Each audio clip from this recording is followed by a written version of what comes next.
Você tem alguns cineastas que foram fundo em reflexão.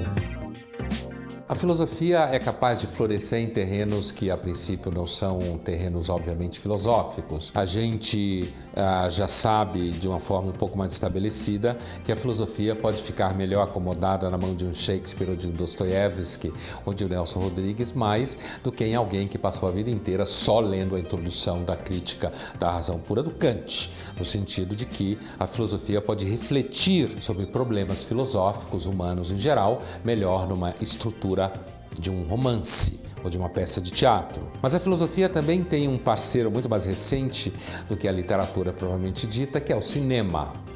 Quando a gente pensa, no mínimo na segunda metade do século XX para cá e depois no começo do século XXI, definitivamente você tem alguns cineastas que foram fundo em reflexão, em reflexões de problemas filosóficos.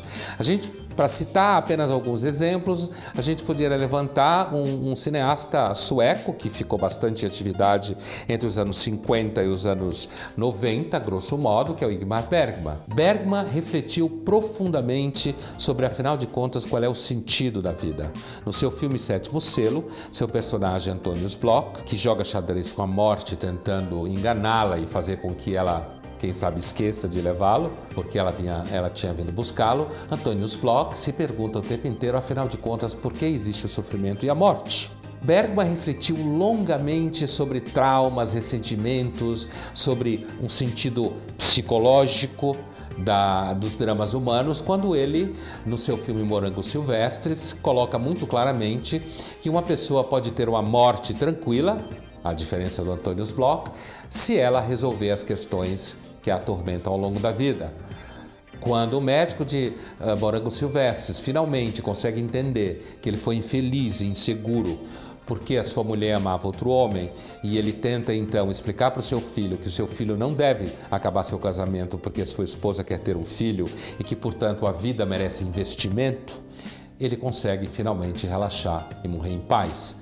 Portanto, Bergman era conhecido inclusive como sendo um cineasta filósofo, como alguns falam, é um cineasta que construiu toda uma filmografia preocupada em refletir sobre dramas filosóficos, sejam eles metafísicos, sejam eles dramas religiosos, sejam eles dramas psicológicos. Mais recentemente, para ficar só no âmbito da Escandinávia, o que é Lars von Trier, se não um cineasta filósofo?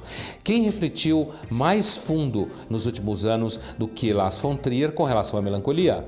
No seu filme Melancolia, ele reúne tanto a compreensão psicológica da depressão, quanto reúne a compreensão filosófica da depressão e da melancolia, como sendo não existe um sentido maior para a vida. E no filme isso está metaforizado num planeta chamado Melancolia, que vai destruir a Terra, ao lado de uma personagem melancólica e deprimida, que não sente gosto de nada e que é a primeira no enredo da história a perceber o que vai acontecer, ou seja, o fim do mundo. Mudando da Escandinávia, e a gente pensar, por exemplo, no cineasta americano Terrence Malick, um outro grande cineasta filósofo, que tem uma reflexão um tanto distante dos escandinavos, tem uma reflexão mais próxima da teologia propriamente dita, ou de uma dimensão espiritual. Se a gente pegar exemplos como o seu Árvore da Vida, um filme que reflete longamente sobre por que o justo sofre, que está em diálogo profundo com o livro de Jó da Bíblia, que é um livro que atormentou a filosofia a vida inteira,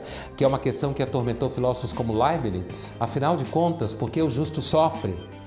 Porque Deus deixa pessoas que não são más sofrer.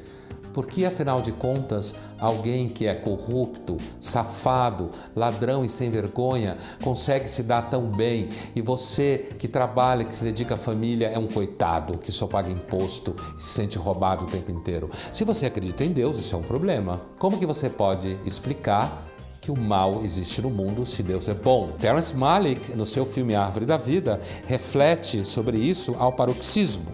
Qual é a conclusão dele?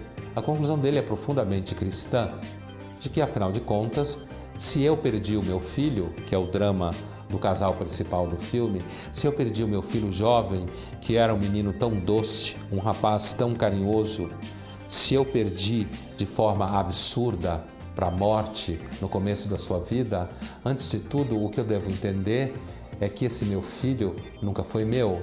Ele foi uma graça que Deus nos deu, que deu a mim e a minha mulher, ou seja lá como for, e portanto que Deus pode levá-lo quando Ele quiser. E que quando você é capaz de se desapegar das pessoas e das coisas que você tem, na verdade, você consegue perceber o que significa o amor. O amor, como diz a personagem principal do filme, representada pela Jessica Chastain, a vida sem amor são só flashes que passam um atrás do outro. Ou seja, o amor está presente, inclusive, quando você é obrigado a abrir mão daquilo que você ama.